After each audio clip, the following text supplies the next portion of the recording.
Baik, Assalamualaikum warahmatullahi wabarakatuh. Waalaikumsalam warahmatullahi wabarakatuh. Bismillahirrahmanirrahim. Alhamdulillahirabbil alamin.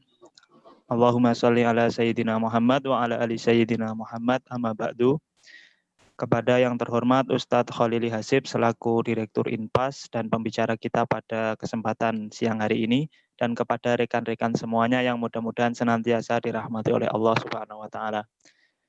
Pertama kali kita mengucapkan syukur alhamdulillahirabbil alamin karena pada kesempatan kali ini kita bisa berjumpa kembali di kajian pemikiran Islam INPAS yang ini masih perdana setelah Syawal.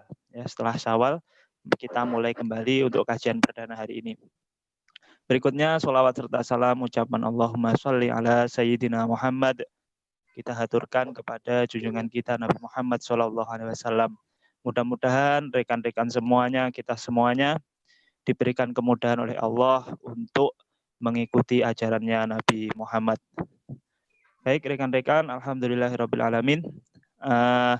Pada kesempatan kali ini kita bisa memulai kajian kembali setelah beberapa bulan libur. Terakhir kemarin akhir bulan Maret, jadi terhitung sudah 3 bulan ya.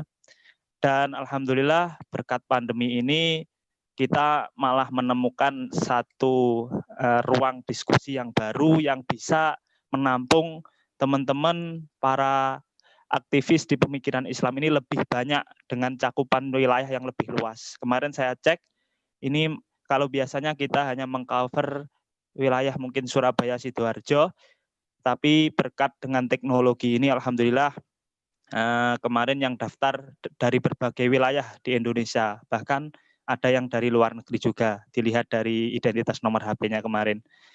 Mudah-mudahan dengan ini menjadi salah satu hikmah bagi kita untuk kita bisa belajar dan berkumpul dengan teman-teman semuanya.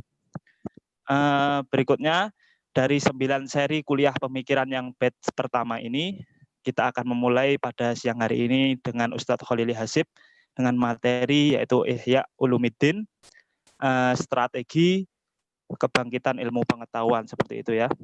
Untuk itu sebelum kita mulai, mari kita buka dulu dengan bacaan umul kitab.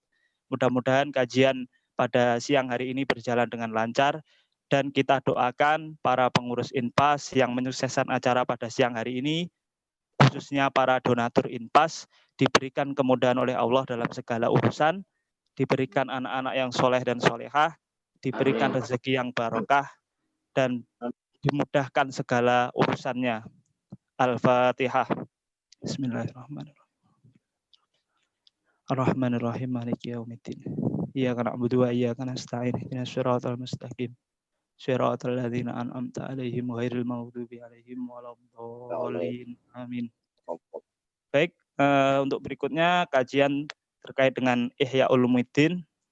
Ini cukup penting ya saya kira ya, karena Imam Al-Ghazali ini oleh orientalis diserang, bahkan dianggap, dituduh sebagai biang keladi kemunduran umat Islam. Tetapi menurut Dr. Ugi Soeharto, kita bisa melihat bahwasannya Imam Al-Ghazali ini merupakan meletakkan dasar untuk mengembangkan islamisasi keilmuan kontemporer. Untuk itu kita perlu membahas satu karya monumental beliau, yakni kitab Ihya Ulumiddin.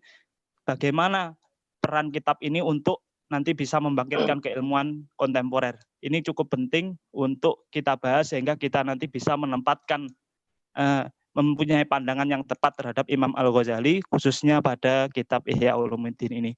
Untuk itu langsung saja kami persilahkan kepada Ustadz Khalili untuk menyampaikan materinya. Insya Allah nanti kita sampai dengan kurang lebih pukul 3 sore.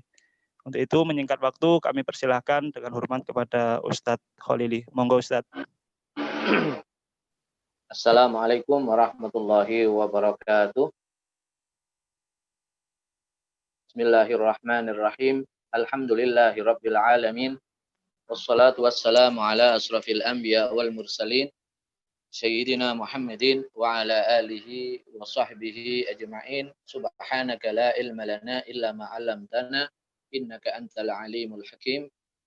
Rabbi shrah li sadri wa yassir li amri wahlul 'uqdatam min lisani yafqahu qawli wasaddid lisani wahdi qalbi bihaqqi sayyidina Muhammadin sallallahu alaihi wasallam. Alhamdulillahi rabbil alamin. Pada siang hari ini kita kembali berjumpa dalam seri kajian pemikiran Islam yang diadakan oleh INPAS, Institut Pemikiran dan Peradaban Islam. Kajian INPAS ini biasanya diadakan setiap 1 pekan sekali, ya, dengan berbagai macam tema, dan materi saya itu adalah tentang kuliah epistemologi Imam Al-Ghazali yang sudah kita sampaikan materinya. Kuliah epistemologi Imam Al-Ghazali ini sampai pada materi ketiga, ya. Dan hari ini, siang ini kita akan membahas materi keempat, yaitu Ihya Ulumuddin, strategi menghidupkan ilmu pengetahuan, ya. Nah, seri kuliah epistemologi Al-Ghazali ini sudah kita adakan, ya, pada terakhir bulan Maret yang lalu, ya. Kita adakan secara rutin, ya, di Masjid Nuruz Zaman, kampus UNER, kampus B Universitas Airlangga Surabaya. Dan kedudukan kita di Surabaya. Alhamdulillah pada siang hari ini kita adakan kembali, tapi dengan format yang baru, mengikuti tren yang ada pada saat pandemi, ya. Kita akhirnya mengadakan kuliah ini secara online, ya. Sebelumnya offline sudah kita adakan 3 pertemuan, ya, tentang Imam Al-Ghazali ini. Pada pertemuan terakhir yang lalu bulan Maret, ya. Saya masih ingat bulan Maret itu menjelang pandemi corona, ya. Saat itu sudah hampir, ya, di Jawa Timur sudah mulai ada pembahasan-pembahasan, tapi kita masih bisa, ya. Kita masih bisa mengadakan beberapa kegiatan, ya. Sepekan setelah itu baru kemudian kita mengalami pandemi, ya, COVID-19, ya, sampai hari ini. Ya, kurang lebih 3 bulan, ya, 3 bulan lebih sedikit, ya. Baik, kita akan membahas pada siang hari ini tentang Ihya Ulumuddin. Ya, kitab ini sangat luar biasa. Kitab Ihya Ulumuddin artinya ihya, menghidupkan. Ulumuddin, ilmu-ilmu agama, menghidupkan ilmu-ilmu agama. Mas Imam bisa ditampilkan, ya, slide saya, materi saya. Ya, agak kecil sedikit mungkin. Ya, cukup. Ihya Ulumuddin ini adalah satu kitab penting ketika kita membahas konsep epistemologi Imam Al-Ghazali. Ya. Sebab apa? Sebab kitab ini dibuka dengan Kitabul Ilm, kitab ilmu. Ya. Ya, kalau kita baca kitab Ihya Ulumuddin jilid pertama, kita sudah langsung membaca kitab ilmu. Nah, ini penting dalam membahas filsafat Imam Al-Ghazali, membahas epistemologi Al-Ghazali. Penting sekali kita membahas kitab Ihya ini. Dan ini menjadi kitab yang monumental dari karya-karya Imam Al-Ghazali. Nah, kitab ini Ihya Ulumuddin ditulis sekitar tahun 500 Hijriah. Ya. Atau bertepatan dengan 1100 Masehi. 11 tahun sebelum Imam Al-Ghazali wafat. Imam Al-Ghazali wafat tahun 1111 Masehi. Nah, Ihya ditulis pada tahun 1100, ya. 1100 Masehi. Masih dalam suasana perang salib pada saat itu. Slide selanjutnya. Berikutnya. Kitab ini menjelaskan tentang kaidah atau prinsip, ya. Prinsip-prinsip tazkiyatun nafas. Kemudian akhlak-akhlak yang mulia, baik itu akhlak batin atau akhlak yang dohir, ya. Kemudian kitab ini juga mengulas tentang kewajiban orang Islam, ya. Misalnya menuntut ilmu, fardu ain, fardu kifayah, terkait dengan hukum-hukum ubudiyah, apa saja yang harus dipelajari, tentang akhlak, tentang adab, zikir, doa, obat hati, obat penyakit-penyakit hati, ya, ketenangan jiwa, kemudian bahaya lisan, menjauhi sifat-sifat sombong, takabur, ujub, dan lain sebagainya, masih banyak lagi. Ya, itu kira-kira isi kitab Ihya Ulumuddin.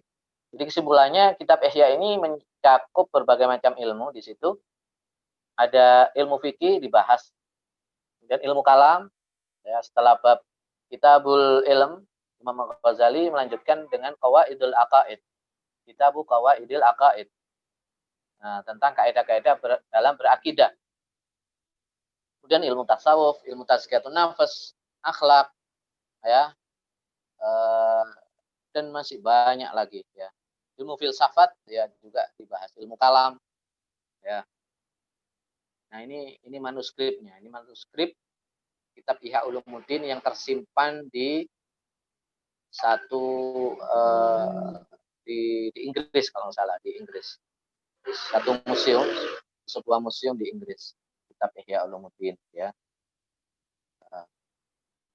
Jadi itu. Kemudian kitab Ihya Ulumuddin ini, slide selanjutnya, itu ditulis untuk menjawab berbagai macam persoalan, terutama persoalan-persoalan keilmuan, ya, persoalan-persoalan keilmuan.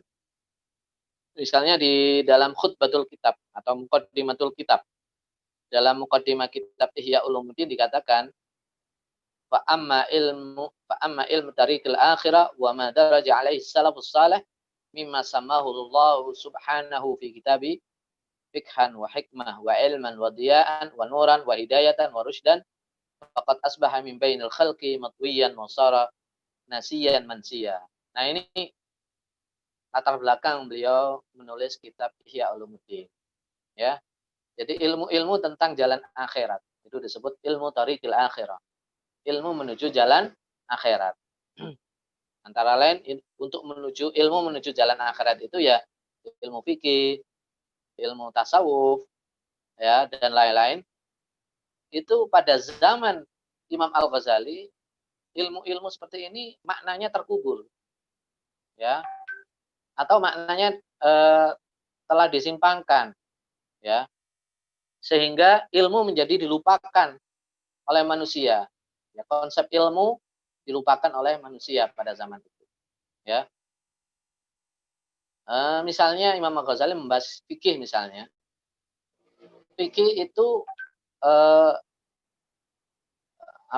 disempitkan pada aspek-aspek ahkam amaliyah. Nah, pada zaman sebelumnya fikih itu luas maknanya. Fikih itu menyangkut ilmu tasawuf juga, ilmu tafsir. Jadi ilmu syariat itu ilmu fikih. Itu dulu. Ya, kemudian lahir para ilmuwan yang fanatik dengan ilmunya. Nah, sehingga itu menjadi sempit, ya. Orang yang sarjana yang mempelajari ilmu kalam fanatik dengan kalamnya. Sarjana yang mempelajari ilmu tafsir, ilmu hadis, ya, fanatik dengan masing-masing ilmunya. Itu juga fikih, ya. Maka di sini masalah-masalah ini oleh Imam Al-Ghazali dianggap sebagai masalah-masalah yang sangat serius, ya, sehingga adalah sangat penting, sangat urgen untuk menulis kitab ini, ya, kitab Ihya Ulumuddin ini. Tujuannya adalah menghidupkan ilmu agama. Seakan-akan pada zaman itu ilmu agama terkubur. Artinya terkubur itu maknanya tidak sebagaimana para salaf soleh pada zaman dulu, ya. Kemudian Imam Al-Ghazali menjelaskan metode para ulama dahulu kala. Nah, ulama salafus saleh, metode dalam mencari ilmu, metode ilmu, keunggulan ilmu, kemudian mana ilmu yang bermanfaat, mana ilmu yang tidak bermanfaat. Jadi walhasil dipetakan ilmu-ilmu itu oleh Imam Al-Ghazali. Jadi ini Imam Ihya Ulumuddin ditulis untuk menjawab masalah-masalah keilmuan pada zamannya. Ya.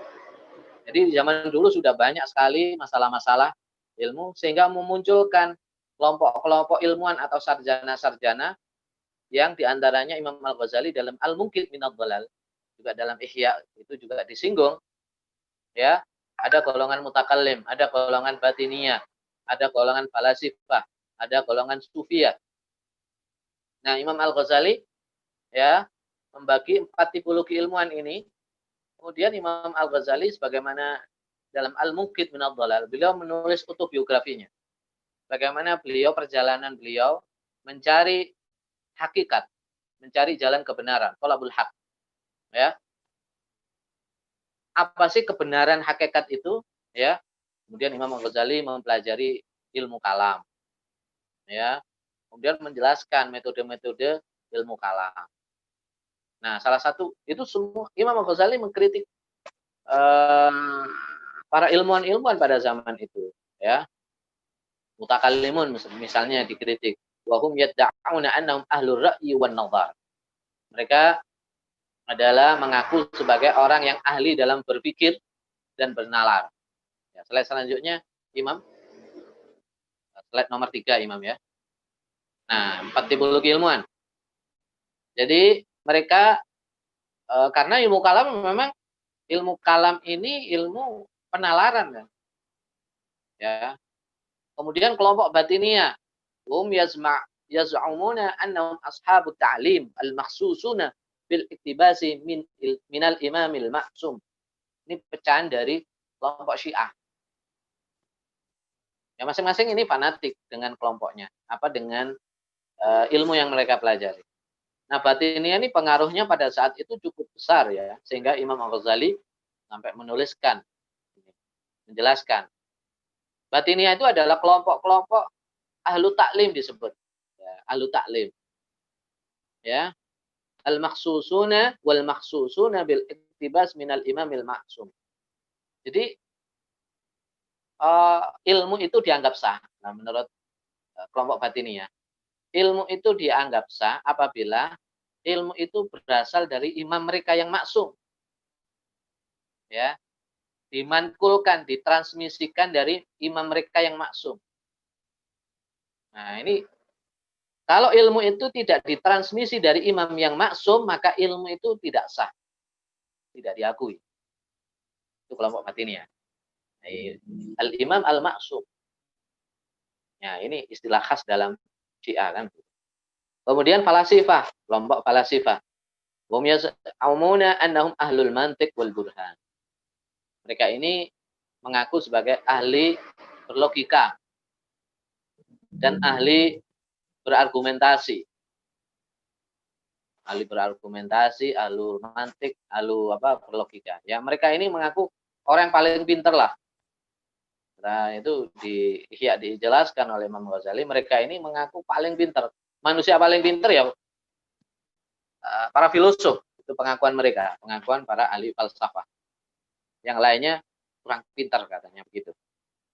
Lalu kemudian as-sufiyah wa hum yad'una annahum khawasul hadrah wa alul musyahadah wal mukasyafah. Baru kemudian Imam Ghazali mempelajari ilmu tasawuf. Ya. Mereka ini adalah khawas, orang-orang khusus ya yang mengalami kehadirat musyahadah, penyaksian dan mukasyafah. Jadi dalam di sini Imam Al-Ghazali menganalisis tujuan-tujuan daripada ahlul kalam itu apa tujuannya. Kemudian motivasi mereka, metode-metode yang digunakan oleh mereka itu apa saja dalam mencari kebenaran. Yang walhasil Imam Ghazali kesimpulannya ilmu kalam merupakan jalan menuju kebenaran. Falsafah juga, ya. Tetapi kata Imam Ghazali, al-haq itu nanti sampai pada jalan sufi, jalan tasawuf, hakikat. Oke, slide kelima. Lanjut. Nah, Ihya Ulumuddin ini kitab yang mendapatkan banyak sekali pujian ya. Tapi ada juga yang kritik ya. Di zamannya ada juga. Dari Imam Al-Ghazali, misalnya Imam Tusturi misalnya. Bahkan Ada seorang alim, seorang ulama di Andalusia pernah tidak suka pada Imam Ghazali. Nah, menurut cerita, sampai-sampai kitab Ihya itu dibakar oleh sarjana ini. Karena nggak sukanya dengan Imam Al-Ghazali. Ya. Satu kali Allah memberi hidayah, memberi rahmat kepada orang ini. Jadi, setelah itu dia tidur. Dalam tidurnya dia bermimpi berjumpa dengan Nabi Shallallahu Alaihi Wasallam. Di situ Nabi memberi pesan kepada orang ini untuk membaca Ihya dan bertaubat karena telah membakar kitab Ihya. Kemudian para ulama juga banyak ya memuji ya. Seperti yang paling terkenal itu adalah kalamnya perkataan Imam Nawawi rahimahullah. Ya, Imam An-Nawawi Ad-Dimashqi. Kadal Ihya ayyakuna Qur'anan. Ya. Hampir-hampir kitab Ihya itu seperti Al-Qur'an. Menurut beberapa para ulama yang menjelaskan kalam Imam Nawawi ini, yang dimaksud hampir sama dengan Quran itu adalah pertama, kitab Ihya banyak sekali orang membaca kitab Ihya saat seperti orang membaca Al-Qur'an kan. Orang membaca Al-Qur'an kan banyak, setiap hari orang baca Al-Qur'an. Ya. Kitab yang paling banyak dibaca itu kan Al-Qur'an. Ya, buku yang paling banyak yang sering dibaca adalah Al-Qur'an. Nah, di zaman itu kitab Ihya juga dibaca oleh kaum muslimin. Ya. Sehingga Imam Nawawi menggambarkan ini ibarat saja. Ibarat seakan-akan hampir kitab Ihya jadi Al-Qur'an karena dibaca oleh orang banyak dan setiap hari orang baca Ihya. Kedua, tentang alasannya kelengkapan dari kitab Ihya itu. Betapa lengkap kitab Ihya. Ya. Jadi seakan-akan hukum itu sudah terkandung semua di sana dalam kitab Ihya. Ya. Bahkan ini dikatakan oleh Al-Habib Zain bin Smith dalam kitab Al-Manhaj As-Sawi yang menjelaskan tentang Ihya Ulumuddin Imam Ghazali wa qala radhiyallahu anhu fi tsana'i ala kitab al-Ihya. Wa laisa lana tariqun wa minhajun siwa al-kitab wa sunnah. Nah, kata Sayyid Al-Habib Zain bin Smith. Tidak ada bagi kita jalan atau metode siwa Al-Qur'an wa sunnah. Kecuali Al-Qur'an dan sunnah. Nah, jadi tidak ada jalan keselamatan kecuali Al-Qur'an dan As-Sunnah. Nah, ini terminologi ini sudah biasa digunakan oleh para ulama. Ya. Metode Alkitab wa Sunnah. Ya. Kalau kita baca kitab Al-Qusairiyah misalnya. Ya. Imam Qusairi mengatakan tasawuf kami ada tasawuf yang berada di jalur rel Al-Qur'an wa Sunnah. Itu sudah ulama sufi, ulama Asy'ariyah, ulama fuqaha itu banyak menggunakan terminologi Al-Qur'an dan As-Sunnah. Itu sudah biasa, bukan baru-baru ini terminologi. Waqad syaraha dzalika kullahu Sayyidul Musannifin wa baqiyatul mujtahidin Hujjatul Islam Al-Ghazali fi kitabihi A'jabutiz Zaman. Kitab yang ditulis oleh Imam Al-Ghazali yang bernama Ihya Ulumuddin itu telah dijelaskan oleh para ulama, ya. Jadi umpama ini Al-Azim Asy-Sya'an Al-Mulaqqab Ihya Ulumuddin alladhi huwa ibaratun an syarhil kitab wa sunnah wa tariqati wal haqiqah. Nah, di sini. Ya, bahwa kitab Ihya Ulumuddin ini, nah ini penting, kalimat yang penting ya. Kitab Ihya Ulumuddin ini ya itu merupakan ibarat ungkapan ya menjelaskan Al-Qur'an dan As-Sunnah. Menjelaskan Al-Qur'an dan As-Sunnah. Dan menjelaskan jalan dan hakikat yang benar.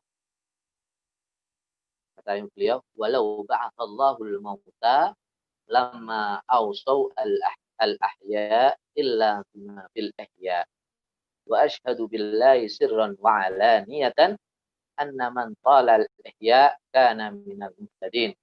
Kata beliau, anna man tala al-ihya, barang siapa yang mengkaji ihya kana minal muhtadin, maka dia termasuk golongan orang-orang yang mendapatkan hidayat, ya. Seperti itu. Ya. Andaikan semua kitab-kitab, ya, dahulu, ya, yang ditulis oleh para ahli, imam-imam mujtahid, ya, itu disimpan, maka cukup dengan kitab Ihya Ulumuddin itu untuk menggantikannya, ya. Kemudian Syekh Abdul Ghafir Al-Farisi, orang ulama yang hidup sezaman dengan Imam Al-Ghazali. Slide selanjutnya, Imam. Ya. Ya, Syekh Abdul Ghafir ini, Al-Farisi ini rekan dari Imam Al-Ghazali. Jadi beliau banyak menyaksikan keunggulan-keunggulan Imam Al-Ghazali dan dinukil oleh para ulama, ya, seperti itu. Sezaman dengan beliau. Sezaman dengan sama ulama.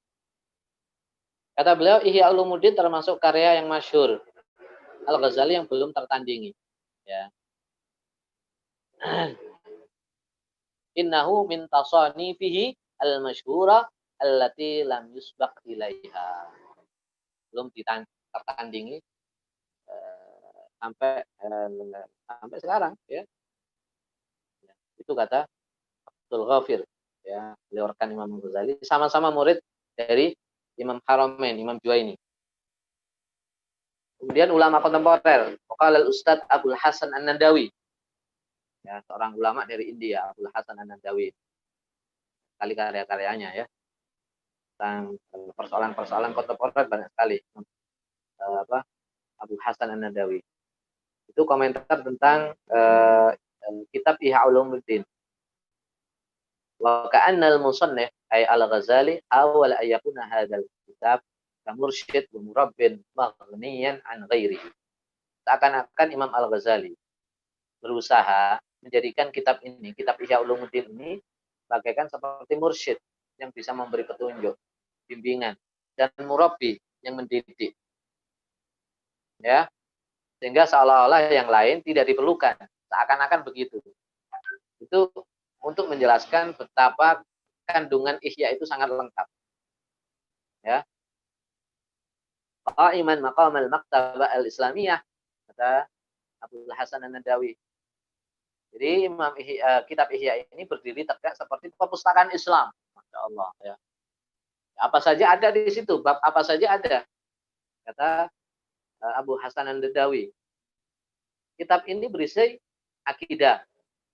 Lidzalika ja'alahu yahtawi 'alal aqaid wal fikih dan fikih wa tazkiyatun nafs, wa tahdhibul akhlaq dan pendidikan akhlak, wal husul 'ala martabatil ihsan dan berisi tentang tata cara metode meraih derajat yang ihsan.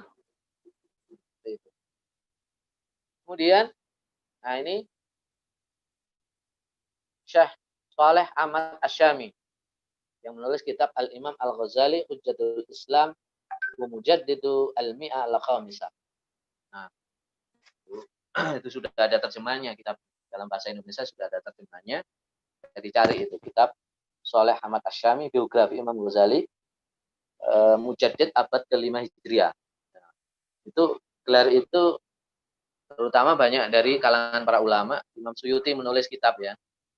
Dalam kitabnya beliau mengutip bahwa Imam Ghazali itu Mujaddid abad ke-5 Hijriah. Dikatakan oleh Syekh Saleh Asyami, "Fama min kitabin akhar hasala lahu dzalikal intisar al-wasi'." Tidak ada kitab yang tersebar luas dan terkenal seperti Ihya. Wa syuhral al-kabira, ya, hatta bata mahfudul ism minal ilmi wal jahil. Sampai kitab ini, ya, eh, diingat terus oleh orang-orang, ya, baik orang yang alim atau orang yang awam, ya. Wala syakka bi anna dzalika lam yakun minal farah bal kitab lahu minal mumayyizat. Karena kitab ini memiliki beberapa kelebihan-kelebihan, kata beliau, ya.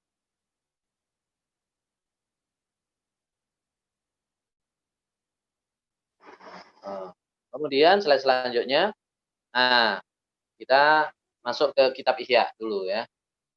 Apa sih kitab Ihya itu? Ini pengenalan kitab Ihya. Apa sih isinya? Jadi kitab Ihya itu, ya, kitab Ihya sebagaimana ditulis oleh Imam Ghazali dalam muqaddimahnya, itu terdiri dari 4 bagian, ya. Ada 4 bagian yang disebut rubu'. Rubu' itu 1/4, ya. Seperempat.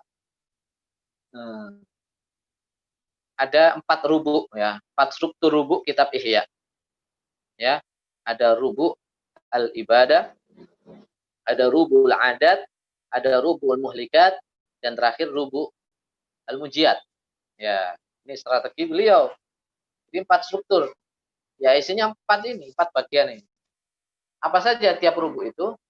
Nah, tiap rubu' itu ada 10 bab, 10 kitab. Atau 10 pembahasan, 10 tema.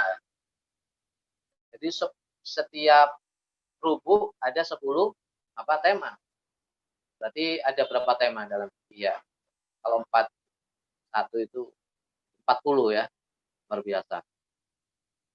Rubul ibadah, wa yastamil rubul ibadat ala asyra kutub. Kitabul ilm, tentang ilmu, qawaidul aqaid, ya, asrarit tahara, rahasia bersuci, rahasia salat, rahasia zakat, rahasia puasa, rahasia haji, ya. Ada butilawah, ya, tentang etika atau adab dalam membaca Al-Qur'an, adab berzikir, berdoa, dan seterusnya. Atau bacaan-bacaan atau wirid-wirid yang dibaca tiap-tiap waktu itu apa saja, ini ditulis dalam Rubu'ul Ibadah. Ya, diawali dengan bab tema Kitabul Ilm. Ya, seperti itu. Lalu kemudian Rubul Adat, yang kedua Rubul Adat. Ya, 1/4 tentang adat, kebiasaan, ya. Ini apa saja? Wa amma rubu'ul adat fa yastamil ala asyrat kutub. Juga tentang ini juga membahas 10 tema. Seperti kitab Adabul Aql. Ini Rubul Adat ini membahas muamalah antar manusia khususnya. Kalau Rubul Ibadah itu adab-adab ibadah, ya. Itu membahas adab-adab ibadah, tapi diawali menariknya diawali Kitabul Ilm, ya. Dan qawaidul aqaid. Nah, seperti itu, ya. Kemudian Rubul Adat itu tentang muamalah. Seperti adab makan, adab menikah, hukum mencari pekerjaan, tentang halal dan haram, ya. Adab berteman, adab bersuhbah, adab bergaul, ya. Adab bersuhbah al-mu'asyarah ma'asna fil khalqi. Kemudian tema tentang uzlah, ada bepergian, safar, hukum musik, ya, tentang amar ma'ruf nahi mungkar, kemudian adab ma'isyah, cari ma'isyah, dan akhlak-akhlak Nabi, ya, akhlakun nubuwah, akhlak-akhlak Nabi. Kemudian rubu'ul muhlikat, ya. Apa saja isinya?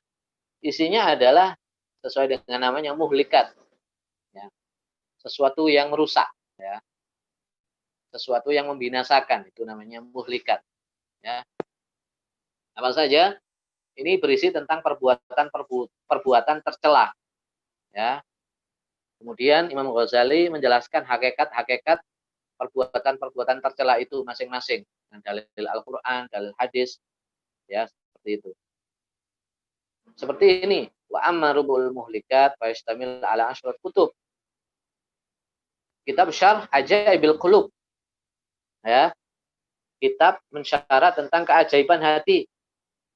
Tema tentang riyadhatun nafas, tentang kerusakan dua syahwat, syahwatul batan wa syahwatul farj.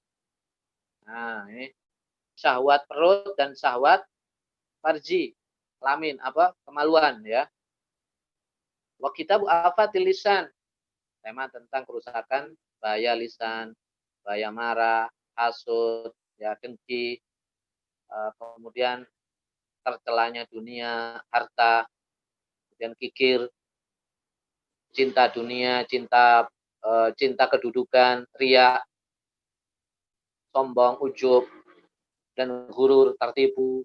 Ya, ini semua dibahas dalam Rubu'ul Muhlikat. Ya, menariknya karena ini terkait dengan penyakit hati, Imam Ghazali mengawali dengan apa? Kitab Ajaibil Qalb, keajaban-keajaban hati. Gitu ya. Nah, yang terakhir beliau menutup kitab Ihya dengan Rubu'ul Munjiyat. Ya, apa itu Rubu'ul Munjiyat? Ya, munjiyat itu perkara yang menyelamatkan. Ya, tentang taubat, sabar, syukur, khauf, roja, fakr. Nah, ini sudah, kalau sudah bicara ini ya terutama tauhid dan tawakal, wah, ini sudah masuk ke metafisika. Ya. Jadi fakar, zuhud, ya rindu, ridho, niat, sidik, ikhlas, muraqabah, muhasabah, tafakkur, dan zikrul maut, mengingat mati. Ya, ditutup. Jadi kitab Ihya ini dibuka dengan kitabul ilm dan ditutup dengan kitabul zikril maut. Ya, dibuka dengan epistemologi ilmu, ya, dengan filsafat ilmu, ditutup dengan mengingat mati. Ya, seperti itu. Ini unik kitab ini. Jadi kesimpulannya apa di sini? Jadi begini kesimpulannya. Selanjutnya itu saya buat bahkan. Jadi inilah pentingnya Ihya Ulumuddin. Ya. Ini masing-masing terkait ini antara rubuk satu dengan rubuk yang lain. Rubul ibadat, rubul adat. Ya. Itu terkait. Ada rubul munjiyat, ada rubul muhlikat. Nah, meskipun kitabul ilmi ini masuk rubuk apa? Rubuk ibadah. Ini penting posisinya. Jadi saya sebut tadi kitab Ihya dibuka dengan kitabul ilm. Ya. Tentu ini ada tujuannya. Bahwa semua kalau di motivasi itu dijelaskan, motivasi menulis itu kan merespon kerusakan ilmu, problem ilmu pengetahuan. Maka beliau meluruskan dulu, mendudukkan dulu ilmu itu bagaimana. Ya, dengan kitabul ilm. Supaya apa? Supaya dengan kitabul ilm ini nanti penjelasan-penjelasan itu tentang rubul adat, rubul ibadat, munjiyat, muhlikat, itu sesuai dengan kaidah keilmuan. Ya. Dan kitabul ilmu yang paling penting itu adalah kitab bab Adabul Muta'allim wal Mu'allim. Nanti akan saya baca di singkat. Adabul Muta'allim utama ya. Adab seorang pelajar, wal Mu'allim, dan seorang guru. Inilah proyek Imam Al-Ghazali dalam kitab Ihya untuk menghidupkan ilmu-ilmu agama Islam.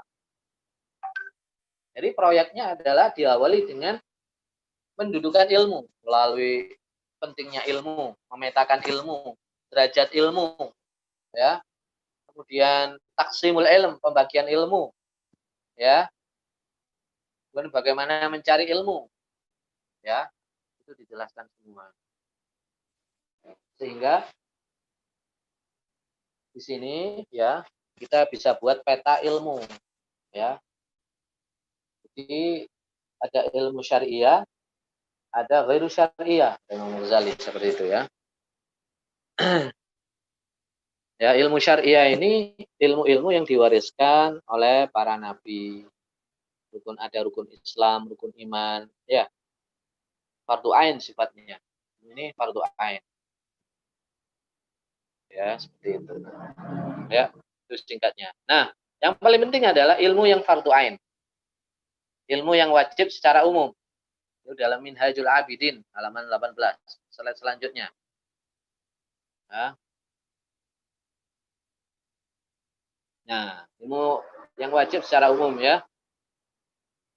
Ilmu tauhid, ilmu syar'i ya. Ya, ini metode proyek Imam Ghazali untuk menghidupkan ilmu itu dengan cara seperti ini ya.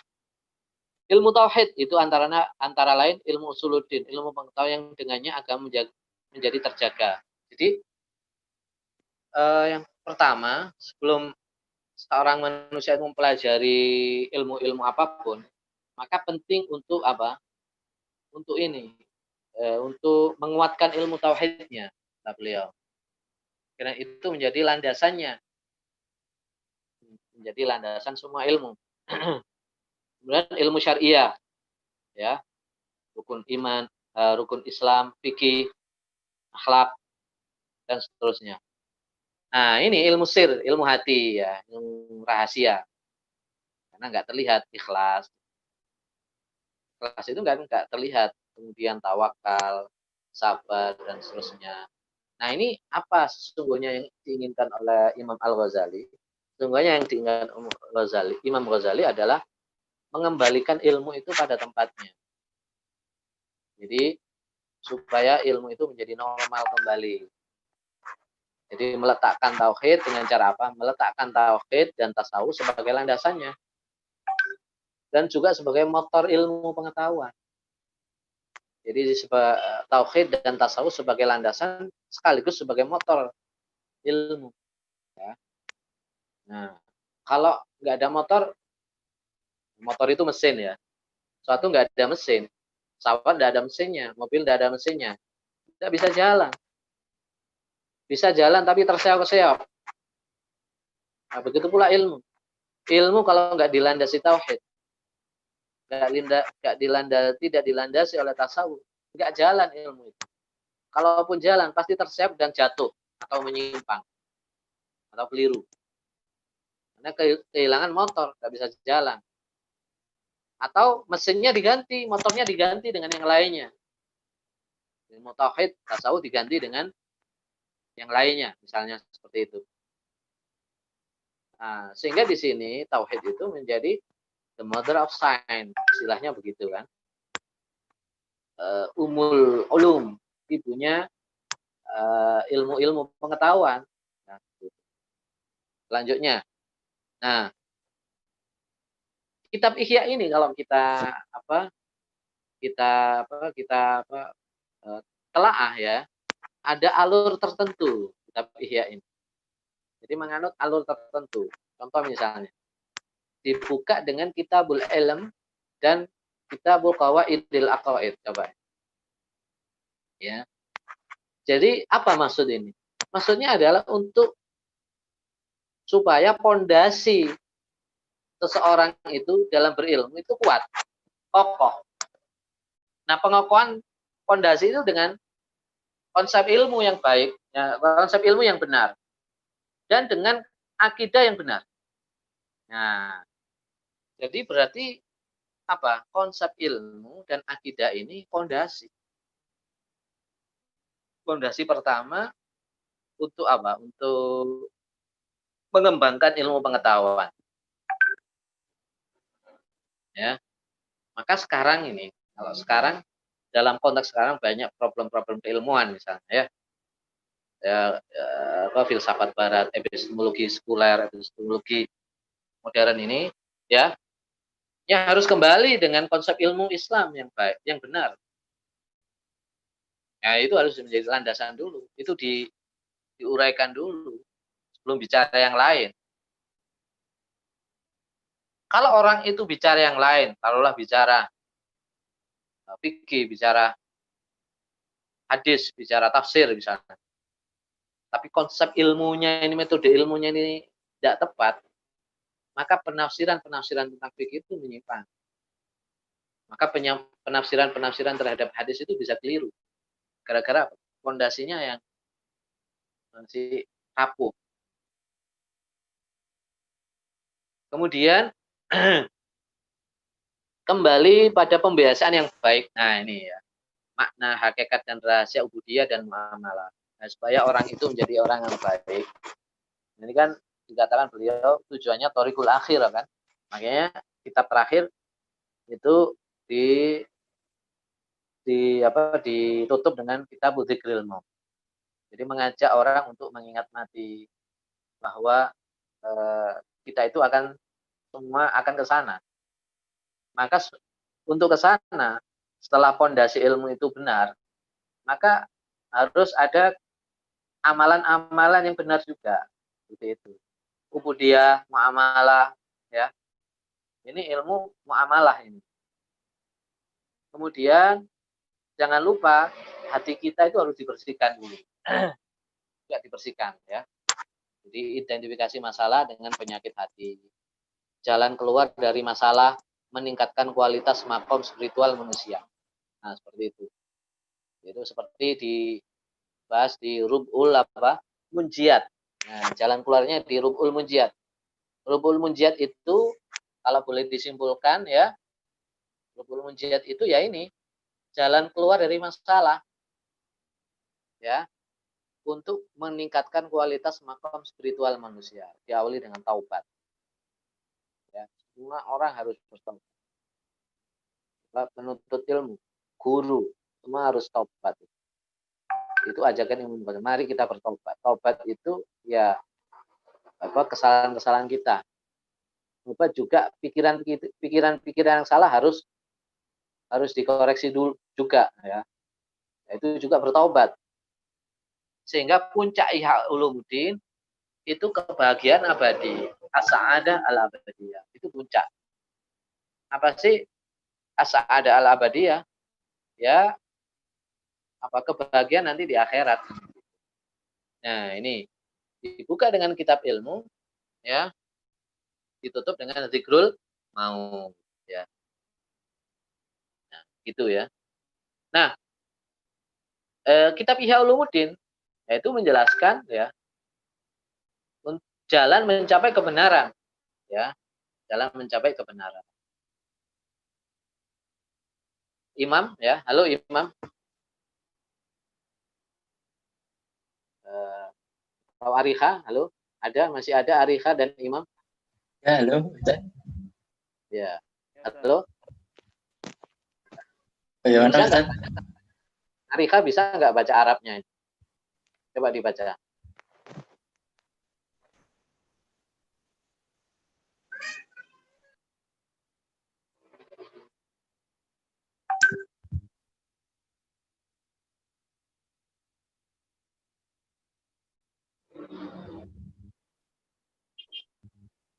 Bisa kelihatan ya Arabnya, tulisan Arabnya. Oke, Ustaz. Ya. Tapi nanti nggak pas nanti harokannya. Oh ya, nggak apa-apa. Wa innamal haqqu apa ini? Anal asya laha haqiqatun. Wa ila apa itu?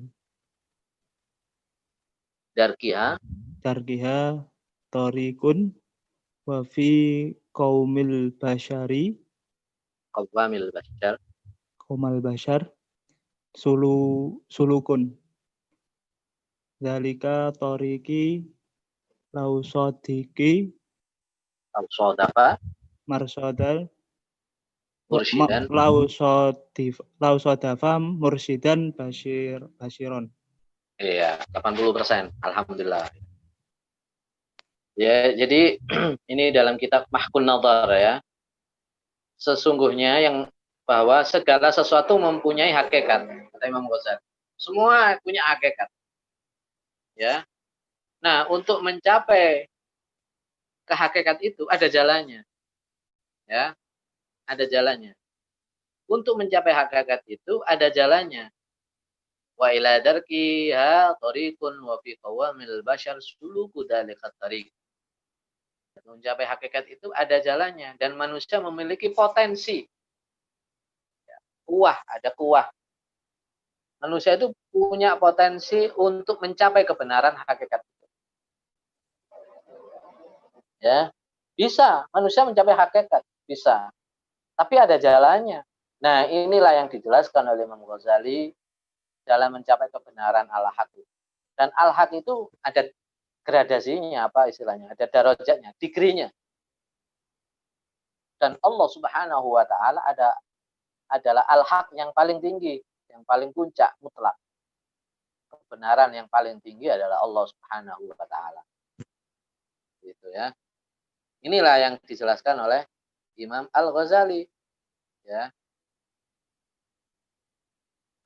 Kemudian Imam Ghazali menjelaskan Ihya ini adalah mendahulukan metode belajar sampai memperoleh ilmu burhaniyah, ya. Jadi untuk mencapai kepada kebenaran itu, mencapai pada hakikat, ya, ada metodenya, kan ada jalannya. Kemudian ada metodenya. Metodenya adalah pertama, cari ilmu-ilmu itu, kuasai ilmu. Kuasai ilmu dulu, ya. Ya, ilmu-ilmu burhaniyah, ya, ilmu-ilmu argumentatif, ya. Yang dapat ditangkap oleh akal indera manusia melalui usaha serius, ya. Ya, jadi misalnya thalabul ilmi, mulazamah kepada guru, belajar kepada seorang guru, ya, di madrasah, di jamiah, universitas, itu adalah metode. Tapi jangan berhenti di situ, kata Imam Ghazali. Jangan berhenti di situ. Kemudian setelah itu apa? Kamu harus harus isolasi diri. Iktizal namanya, ya.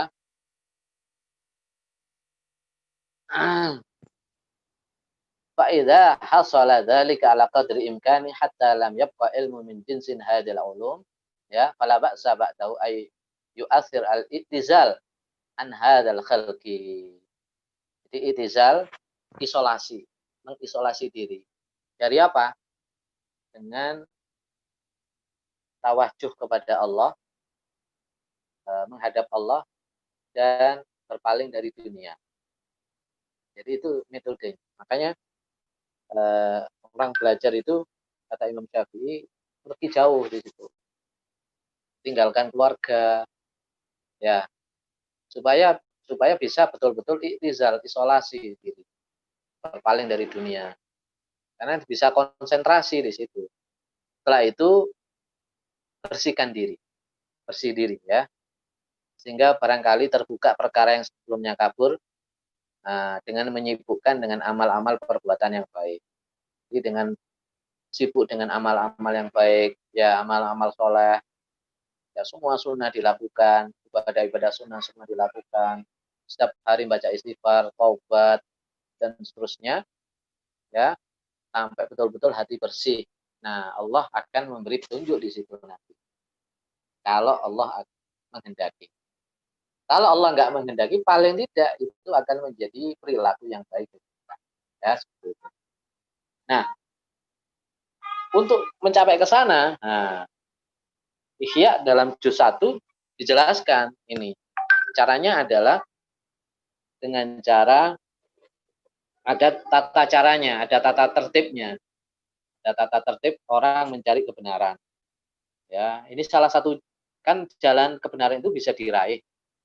Ya, ada metodenya, ya. Nah, salah satu metodenya ada tata tertibnya, disiplin. Ya, ada adabnya, ada disiplinnya. Yang pertama, nah ini penting bagi siapa saja yang mengkaji ilmu, ini penting, ya. Al-wadifatul ula taqdimu taharatin nafs an rada'il akhlaq wa madmumil awsaf. Nah, ini penting. Ini banyak kita tinggalkan ini, yang kayak gini-gini ini banyak kita tinggalkan. Membersihkan jiwa, ya, dari perbuatan-perbuatan hina dan sifat-sifat tercela.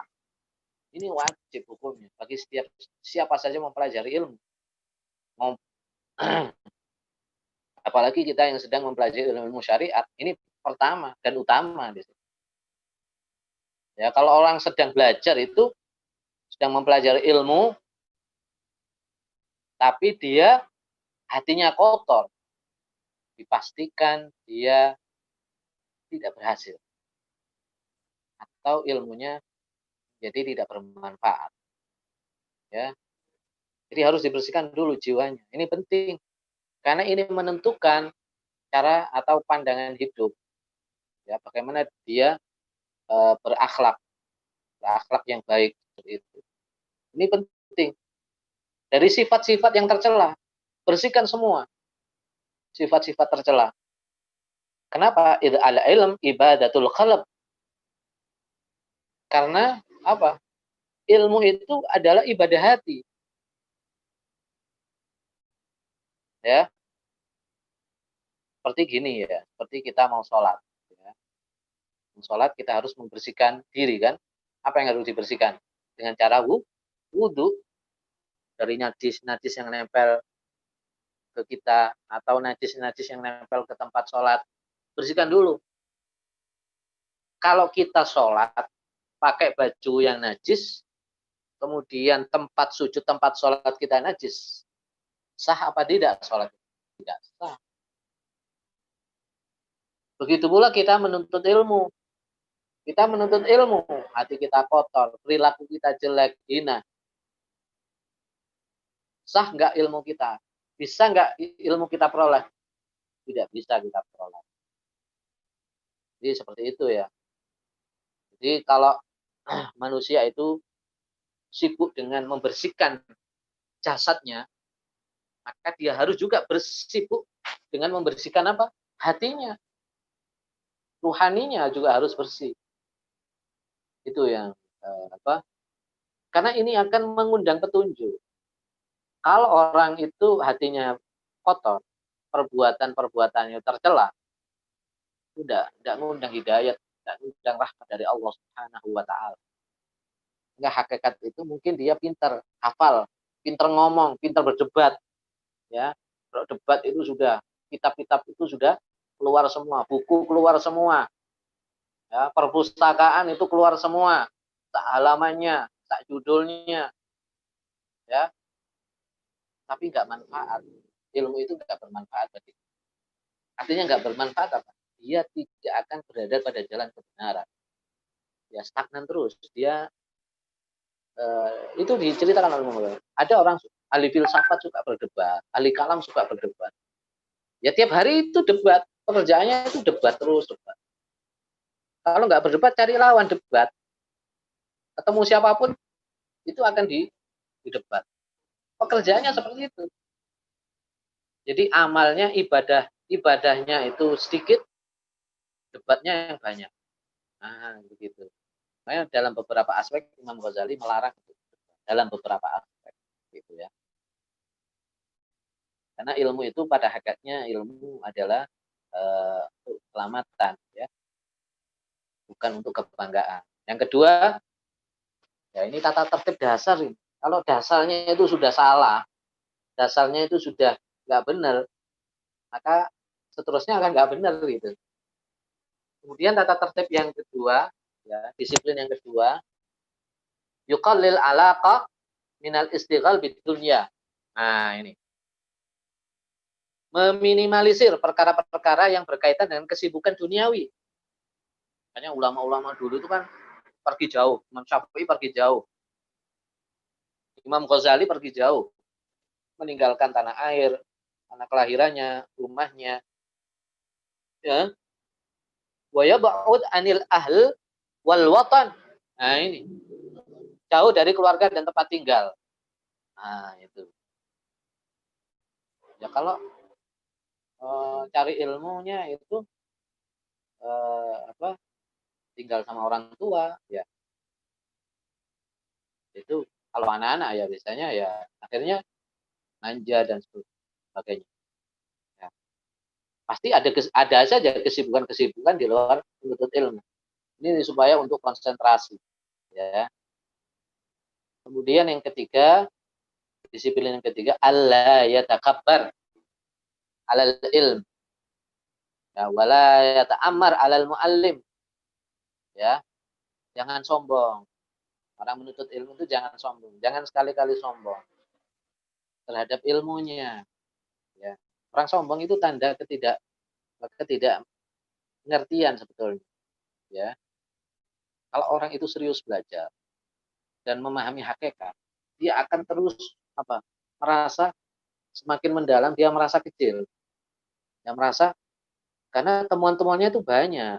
Setelah belajar serius, dia menemukan hal-hal yang luar biasa. Kemudian dia merasa apa yang selama ini ia peroleh dalam menuntut ilmu masih sangat kurang. Kalau belum baru tahap belajar atau sedang belajar itu sudah merasa mendapatkan yang banyak, ya dipastikan dia mendapatkan yang kecil seperti itu.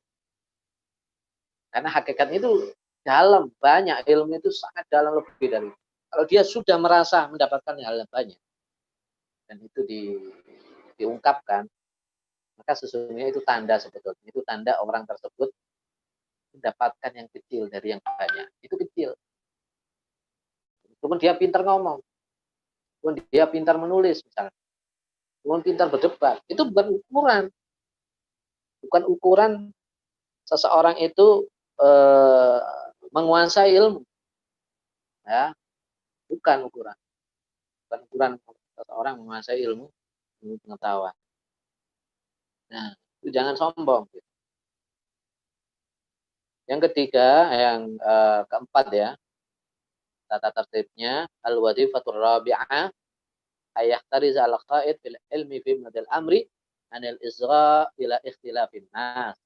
Ini juga nasihat penting dari Imam Al-Ghazali. Orang yang baru tahap awal mendalami satu ilmu, al-qa'id fil ilmi. Orang yang mendalami satu ilmu. Baru tahap pertama, semester pertama. Pertama, hindari dulu dari mendengarkan ikhtilaf-ikhtilaf. Perbedaan-perbedaan.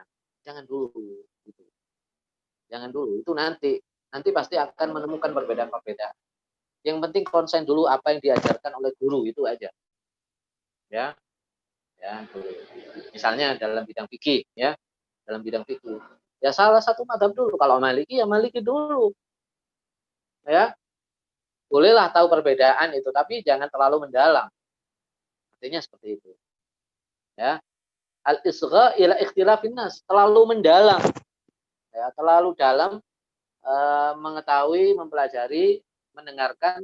Nah, ini isgha, mendengarkan perbedaan-perbedaan para ulama. Nanti kenapa itu bisa membingungkan? Ya. Kok Imam Syafi'i itu kunut, Imam Ahmad tidak kunut? Mana yang benar? Ya. Akhirnya bingung. Pahami dulu seperti itu. Kalau kecil-kecil sedikit itu boleh lah. Kalau terlalu dalam jangan. Nah, yang akidah juga begitu. Perbedaan-perbedaan itu mungkin hal-hal yang sifatnya yang diperlukan. Oh, bedanya Ahlussunnah dengan Khawarij itu seperti itu.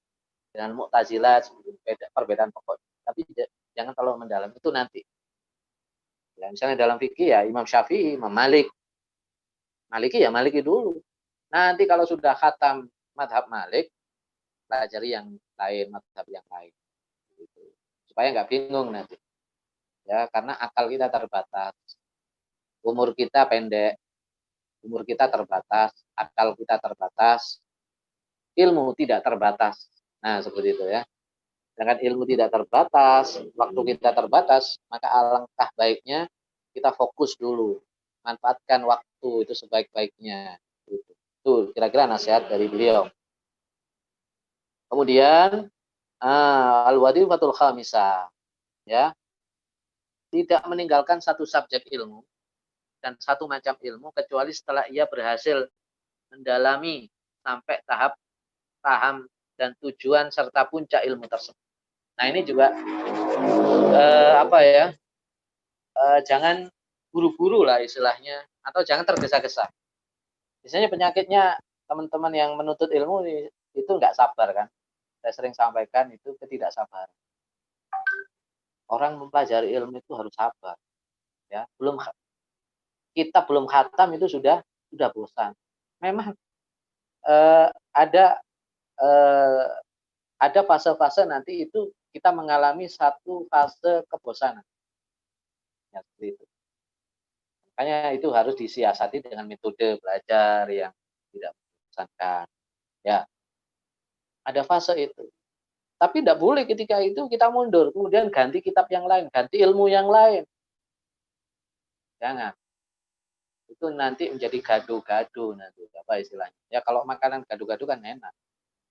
Tapi kalau ilmu gado-gado terus tidak tahu rasanya gimana masing-masing, langsung kita telan aja, itu bisa mengelirukan, bisa membingungkan. Jadi tidak meninggalkan satu subjek ilmu dan satu macam ilmu kecuali setelah ia berhasil mendalami sampai tahap paham tujuan dan puncak ilmu. Ya kalau belajar ilmu akidah, ilmu tafsir atau ilmu hadis, ya paling tidak itu dasar-dasarnya itu khatam lah, ya dasar-dasarnya khatam. Tahu ada dasar baru, kemudian beralih kepada ilmu-ilmu yang lain, gitu ya. Kalau enggak itu bingung, ya. Nah, itu kalau orang bosan itu sudah biasa lah. Orang itu kan, apalagi orang zaman modern sukanya yang instan kan, gitu. Jadi yang suka instan-instan itu susah untuk mendapatkan kesuksesan dalam menuntut ilmu. Instan itu kan, makanan instan kan enak kan gitu. Kalau mie instan itu kan enak rasanya. Tapi belum tentu menyehatkan kan gitu. Makanan instan. Ya. Tapi kalau makanan pokok harus kesabaran, harus dipaksa gitu. Al-wadisatu sadisah yang ke-6, tidak mengkaji beberapa subjek ilmu sekaligus satu tahap, daf'atan wahidah. Satu sekaligus, semua dipelajari satu sekaligus. Jangan. Tapi hendaknya berurutan dan dimulai dari yang paling penting. Ada tartibnya. Itu diarahkan oleh guru. Konsultasi kepada guru. Ya, konsultasi, tanya apa yang tartibul ilmi itu bagaimana? Ilmu yang perlu dipelajari pertama apa? Kemudian ini hampir sama, al-wadifatus sabi'ah, disiplin yang ketujuh, alla yakhud bi fannin hatta yastawfal fan alladhi qablahu. Jangan masuk pada satu fan ilmu, satu subjek ilmu kecuali setelah satu bab itu sudah selesai. Artinya jangan loncat-loncat dalam belajar itu. Orang kalau suka loncat itu pasti mudah terjatuh. Tenang aja jalan, itu sesuai dengan jalurnya, rel. Kalau tenang berjalan pada jalurnya, nggak jatuh. Tapi kalau suka loncat-loncat ke sana kemari, ya, itu pasti mudah terjatuh. Mudah terjatuh, nggak dapat ilmu yang dia harapkan, gitu ya. Kemudian yang ke-8, ya, al-wadhifatut tsamina, mengetahui sesuatu yang menjadi sebab didapatkannya ilmu yang paling mulia. Ya. Kemudian ilmu itu dari kemuliaan ilmu dari dua aspek. Dari buahnya, ya, dan kokoh atau kuatnya dalil. Jadi penting mengetahui kemuliaan ilmu supaya kita bisa memilah yang mulia, yang paling penting, kurang penting, dan seterusnya. Ya. Kemudian 9, menghiasi hati dengan keutamaan-keutamaan yang tujuannya adalah mendekatkan diri kepada Allah. Ini jangan lupa. Untuk ilmu, ibadah jangan ditinggalkan. Kalau perlu ibadahnya itu ditambah. Supaya kita dekat dengan Allah. Kalau kita dekat dengan Allah, kita akan mendapatkan, mudah untuk mendapatkan hidayah, rahmat, petunjuk dari Allah Subhanahu wa taala. Yang terakhir, al-wadifatul ashirah, pelajar harus mengetahui hubungan ilmu dengan tujuannya supaya ia lebih mendahulukan ilmu yang mulia dan dekat dengan tujuan daripada ilmu yang jauh. Ya, nisbatul ulum ilal maqsad.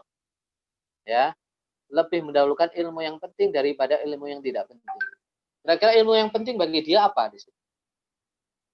Ya. Dan mana ilmu-ilmu yang kurang penting itu disisihkan dulu ya. Disisihkan dulu baru ilmu-ilmu yang penting ya.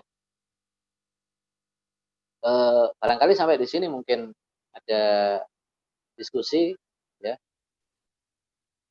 Mas Ariha. Ya Ustaz. Diskusi dulu Ustaz nggih. Nah, ya. Barangkali itu nanti kita lanjut lagi sebentar. Nggih. Baik teman-teman, demikian tadi pemaparan sementara dihentikan dulu. Mungkin dari teman-teman yang sudah mendengarkan pemaparan tadi ada hal-hal yang perlu didiskusikan, monggo bisa raise hand atau diketik di chat atau ketik namanya atau gimana. Silahkan teman-teman yang ingin bertanya.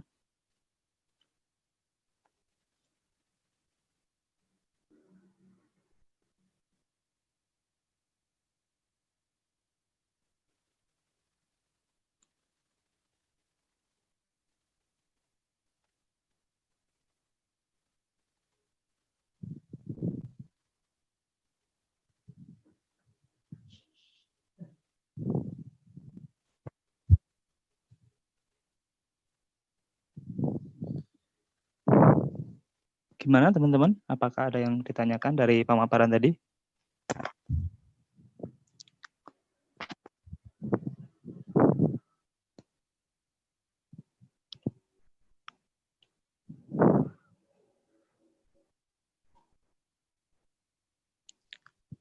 Itu ada yang nulis pertanyaan, bisa dibacakan atau tanya langsung ya, nggak apa-apa. Oh ya, Komentar juga nggak apa-apa. ya. Ini dari Mas Muhammad Aziz Hussein dari Jakarta.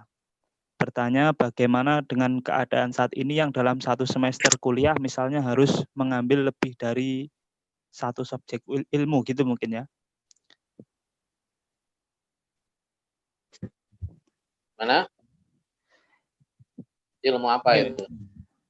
Bagaimana dengan keadaan saat ini yang dalam satu semester kuliah misalnya harus mengambil lebih dari satu subjek ilmu? Atau mungkin Mas Aziz bisa mengaktifkan audionya untuk menyampaikan maksudnya lebih jelas.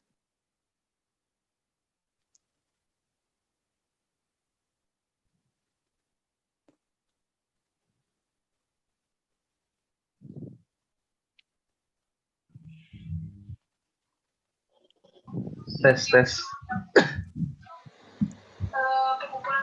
Apakah sudah terdengar? Ya, sudah. Ya, Sudah Mas, monggo Mas. Oh ya, iya saya ingin bertanya Ustaz, tadi kan sudah dijelaskan bahwa kita tidak boleh melompat-lompat dalam mempelajari suatu ilmu. Tapi sedangkan pada kondisi saat ini, misalnya saya sedang menjalani kuliah kan. Jurusan apa? Jurusan sistem informasi Ustaz. Farmasi ya? Sistem informasi. Sistem informasi. Oh, sistem informasi. Ya, jadi kan satu semester itu misal harus mengambil 6 mata kuliah, berarti ada 6 subjek ilmu juga gitu kan, Ustaz. Itu artinya kita kalau mata kuliah belum tentu ya, berbeda mata subjek ilmu.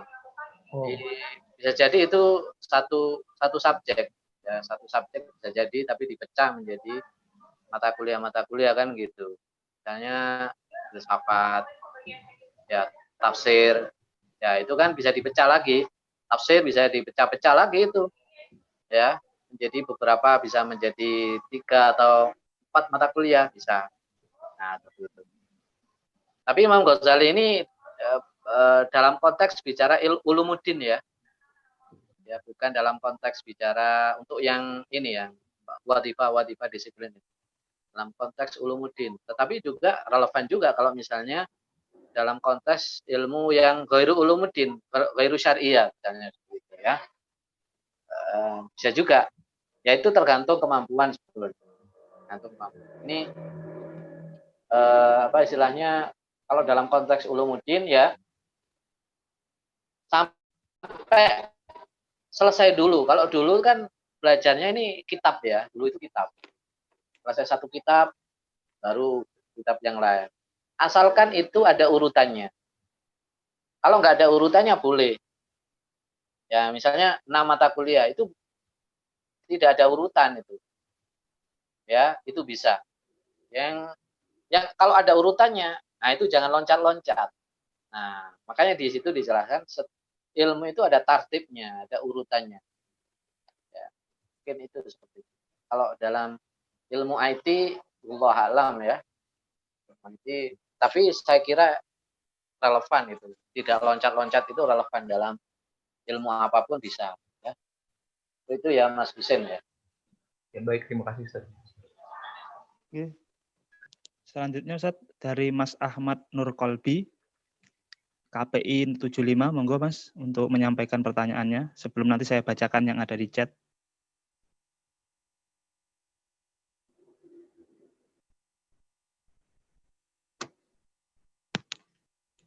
Mas Ahmad Nur Kolbi. Silakan. Langsung enggak apa-apa dibuka videonya ya. Kalau laki-laki ya.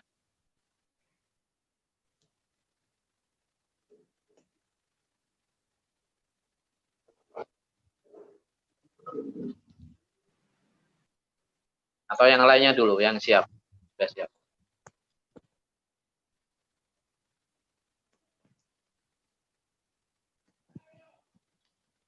Oh, dari Mas Ahmad Nur Kolbi kepencet ternyata. Pencet. Ini mungkin yang chat dulu Ustaz. Ini banyak pertanyaan Ya. ini yang di chat. Ya. Sebentar. Pertama dari Caca Nugraha Zaid, KPI 010. Ini ada apa itu penggolongan ilmu fardhu ain dan fardhu kifayah. Sementara para ulama sendiri katanya ada perbedaan pandangan terkait ilmu fardhu ain dan fardhu kifayah ini. Nah, bagaimana ini Ustaz menempatkan ini? Terus ini yang Saya kira pertama, Ustaz, perbedaan ilmu fardhu dan fardhu kifayah tidak fundamental yang perbedaan itu ya. Perbedaan ada tapi tidak fundamental yang terkait dengan fardhu ain terutama. Nah, fardhu ain itu hampir semuanya ya ilmu tauhid, ilmu yang terkait dengan ubudiyah, ya sholat, ilmu tentang sholat, ilmu tentang zakat atau ubudiyah yang kita kita jalani sehari-hari. Yang mungkin berbeda adalah mungkin lebih dalam dari itu. Misalnya tazkiyatun nafas itu fardhu ain apa fardhu kifayah? Mayoritas ulama fardhu kifayah. Seperti Imam Ghazali itu fardhu kifayah. Ilmu mengetahui penyakit-penyakit hati itu fardhu kifayah. Fardhu ain, mohon maaf. Itu fardhu ain. Setiap orang muslim wajib mempelajari ilmu itu kemudian mengamalkan. Karena itu terkait langsung dengan dirinya. Nah, namun aspek-aspek yang lainnya itu sifatnya dinamis, ya, dinamis. Nah, dinamis ini mungkin nanti terjadi perbedaan. Misalnya ketika orang itu mau menjalankan bisnis ya, maka dia wajib apa? Mengetahui ilmu hukum muamalah, fikih muamalah yang terkait dengan bisnis itu. Karena seperti itu. Kalau dia tidak terjun pada dunia bisnis misalnya, maka ilmu itu menjadi tidak fardhu ain, jadi fardhu kifayah. Itu ya. Ya mungkin ikhtilafnya itu ketika ada dinamikanya yang seperti itu, tidak fundamental ya. Terus ada lagi pertanyaan? Baik, dari berikutnya Ustaz, dari Mas Akbar Sani dari Sorong. Ini mohon dijelaskan terkait dengan mengisolasi diri di tadi yang tata tertib meraih kebenaran tadi yang nomor 2 ada mengisolasi diri. Nah, itu minta untuk didetailkan seperti apa maksudnya. Nah, ya, isolasi diri itu uzlah ya. Bahasanya uzlah, iktizal kan itu. Kan iktizal itu ya isolasi diri. Apa isolasi diri? Ya, meninggalkan kesibukan-kesibukan yang tidak penting. Yang tidak terkait dengan thalabul ilm. Ya. Termasuk bentuk isolasi diri atau iktizal orang menuntut ilmu adalah misalnya di pesantren. Menuntut ilmu di pesantren itu sudah iktizal itu. Itu bentuk daripada pengamalan iktizal fi thalabil ilm. Mengisolasi diri dalam menuntut ilmu.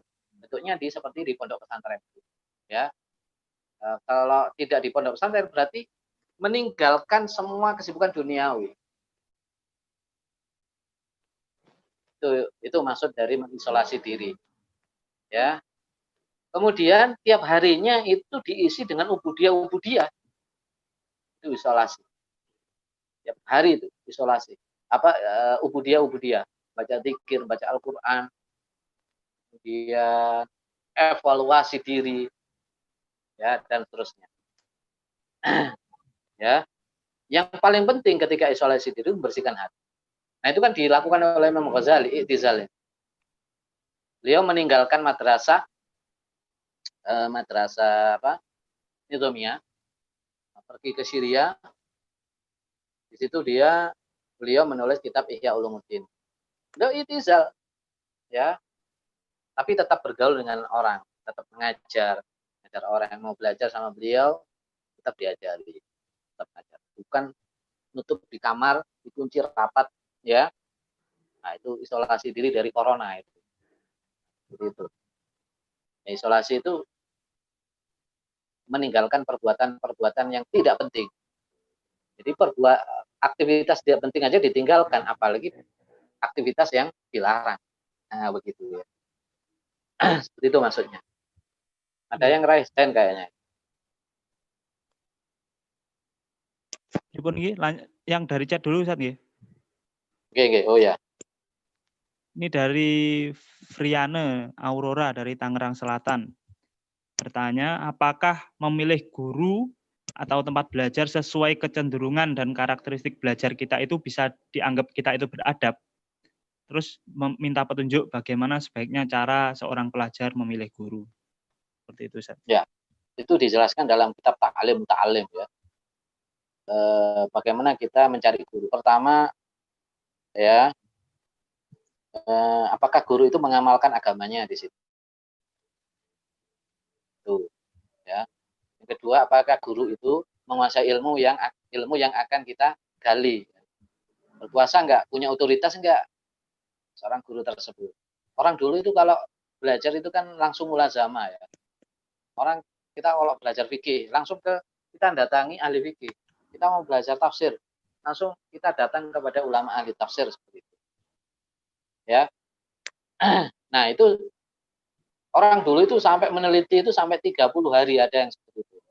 Jadi kisahkan dalam Ta'lim sampai 30 hari meneliti guru. Nah, betul-betul guru itu, apakah guru ini kalau pintar, otoritatif, apakah guru ini akhlaknya baik, batinnya baik, itu yang dicari.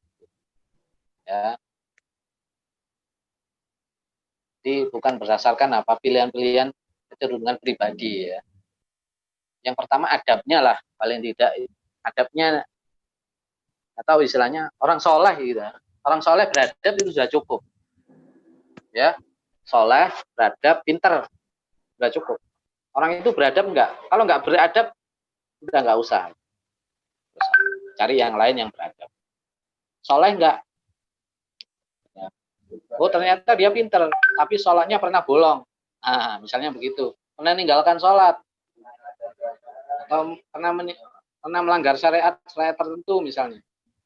Ya, nggak usah. Itu kalau idealis ya, kita mau idealis dalam sukses dalam belajar. Ya.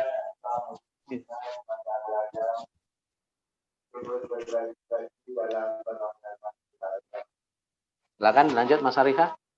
Masih ada, kalau enggak kita lanjutkan ya. Kalau belum ada masih.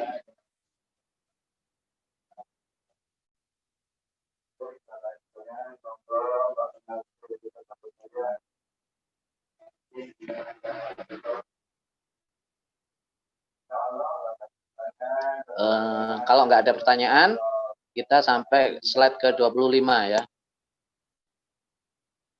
Mas Arifah, halo? Mas Arifah sudah pergi nih, Mas Imam. Halo. Nggih, Ustaz.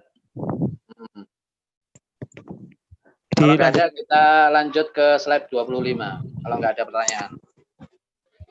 Sebentar, Ustaz. Tadi ada yang raise hand, Mas. Siapa tadi? Oh, coba. Ada ya. Ya, silakan. Mas Muhammad Aris Pratama. Ya. Mas Muhammad ya, Aris baik. Pratama. Terima kasih atas kesempatannya moderator dan Ustadz. Assalamualaikum warahmatullahi wabarakatuh. Videonya barangkali bisa dibuka. Oh iya. Maaf, Ustadz. Ini agak gelap soalnya tempat saya. Aman, Ustadz. Jadi khawatirnya juga nggak maksimal juga. Iya, mungkin langsung saja sedikit pertanyaan dari saya terkait, mungkin tadi kalau sempat disinggung terkait sejarahnya ya Ustadz ya.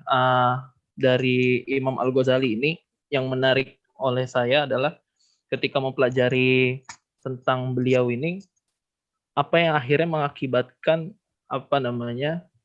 pendapat-pendapat orientalis itu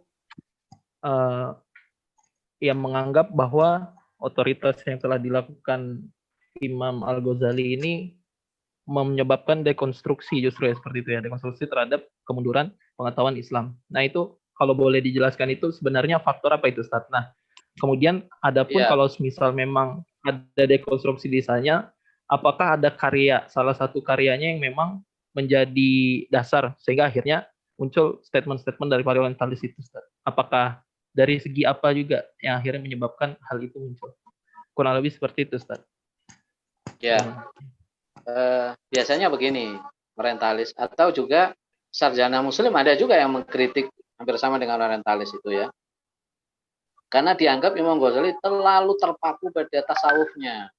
Itu kan puncaknya kan beliau membagi ilmu itu dari muamalah, mukasyafah. Mukasyafah itu ilmu yang paling tinggi, ilmu spiritual.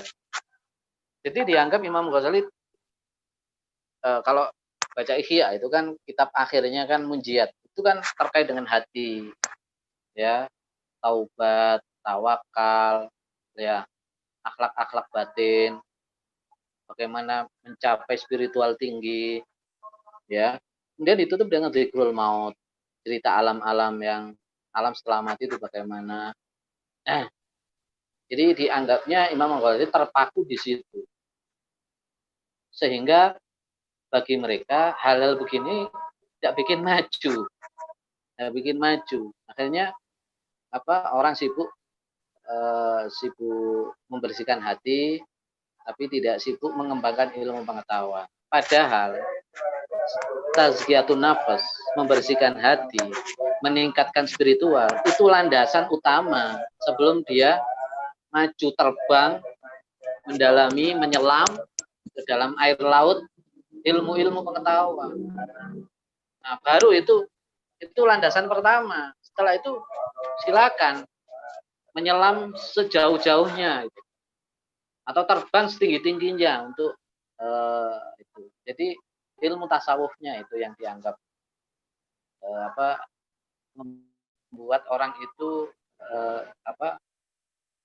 membuat orang hanya terpaku di situ, tidak memikirkan matematika, fisika, dan seterusnya. Padahal tidak, Imam Ghazali tidak pernah menolak. Makanya di sini ya, di slide 25 ya, sekalian slide 25 saya sedikit terangkan. Jadi kata Imam Ghazali, silakan dibuka slide yang 35 selanjutnya ya, Imam. Yang perspektif Imam Ghazali terhadap sains. Ya, itu bisa dibaca bukunya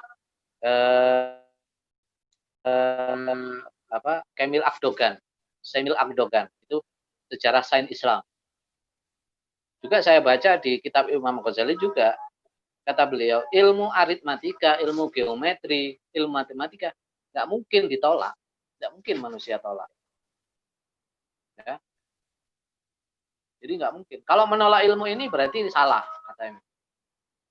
Tidaklah tepat agama menolak ilmu kedokteran, begitu pula ilmu alam, katanya. Yang dilakukan Imam Ghazali menempatkan ilmu, ya, kan ilmu fardu ain, fardu kifayah. Fardu kifayah itu ilmu kedokteran, ilmu astronomi, ilmu matematika, seakan-akan menomorduakan, mengalahkan. Padahal tidak juga. Bayangkan ilmu kedokteran, ilmu matematika itu masuk fardu, cuma fardunya kifayah bukan ain. Fardu itu kan wajib, bukan sunnah. Nggak masuk sunnah. Fardu. Coba bayangkan, Imam Ghazali memasukkan ini dalam kategori ilmu yang fardu, yang wajib. Hanya saja fardunya itu tingkatnya kedua, bukan tingkat pertama. Tapi tetap wajib. Bukan sunnah. Ya, seperti itu. Jadi salah kalau orang ahli agama menolak ilmu kedokteran, salah. Memang Imam Ghazali ini mengkritik juga ahli-ahli syariat, ahli fikih. Ya, yang ahli fikih, konsentrasi fikih, kemudian mencela orang-orang yang mempelajari ilmu alam misalnya. Itu dilarang oleh Imam Ghazali, jangan. Makanya kemudian ditulis ini fardu ain, ini fardu kifayah. Ya, seperti itu. Nah, ada salah biasanya tuduhan-tuduhan yang keliru terhadap Imam Ghazali itu karena apa? Salah paham. Jadi Imam Ghazali tidak ngerti ilmu hadis, ya, ada kesalahpahaman, ya. Nah, menurut Semil Akdogan, justru Imam Ghazali itu sumbangannya besar terhadap Renaissance Eropa. Silakan dibaca bukunya, Semil Akdogan, The History of Islamic Science. sejarah Islamic Science. Itu luar biasa bagus. Itu dibuktikan bagaimana teori-teori David Hume, teori Descartes itu sudah lama dikembangkan oleh Imam Al-Ghazali. Ya, wallahu a'lam bishawab.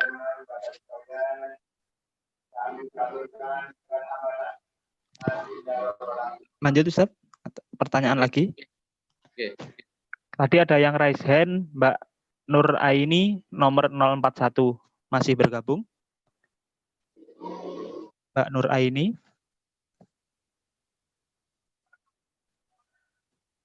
Apakah masih bergabung? Atau lanjut dulu aja Ustaz? Dilanjutkan dulu Ustaz materinya Ustaz. Ya, baik. Kalau nggak ada kita lanjutkan ya. Jadi kesimpulannya, saya ingin membuat kesimpulan. Saya ngutip pendapat dari Prof. Alatas ya. Jadi kesimpulannya adalah ini. Ilmu ma'rifah itu menjadi dasar daripada ilmu pengetahuan atau ilmu sains. Ilmu ma'rifah itu apa? Ilmu pengenalan, pengenalan terhadap diri, pengenalan terhadap Allah. Nah, ilmu pengenalan diri ini itu dilalui melalui jalur tasawuf. Mengenalkan diri,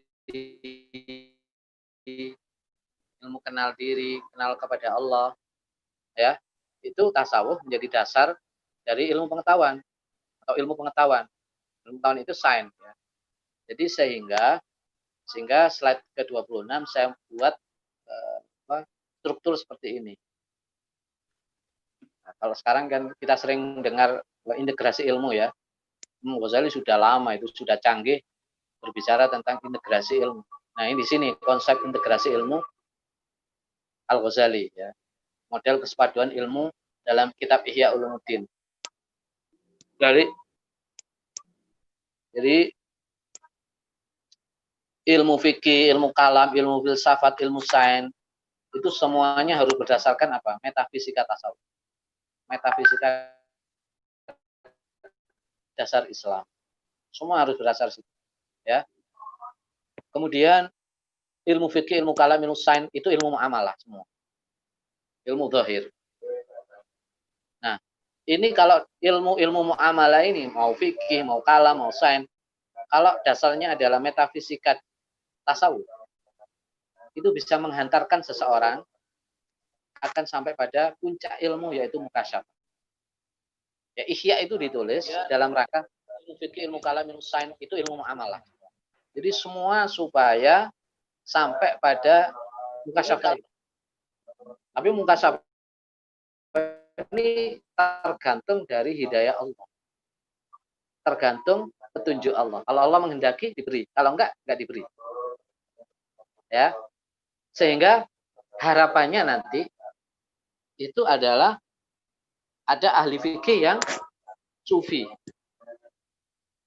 Ada ahli kalam yang sufi. Filosof yang sufi.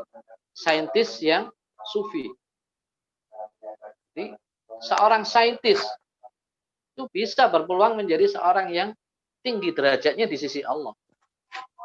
Ya. Kalau dia landasannya adalah metafisika dasar tasawuf.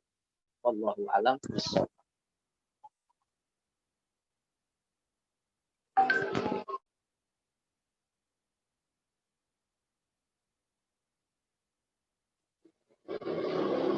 Gitu Mas Arika ya, silakan.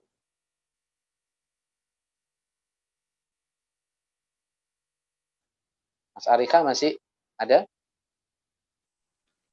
Ya Ustaz. Sudah selesai Ustaz nih? Ya, saya kira itu Ada asar di sini ya. Dari YouTube di Ya. channel YouTube.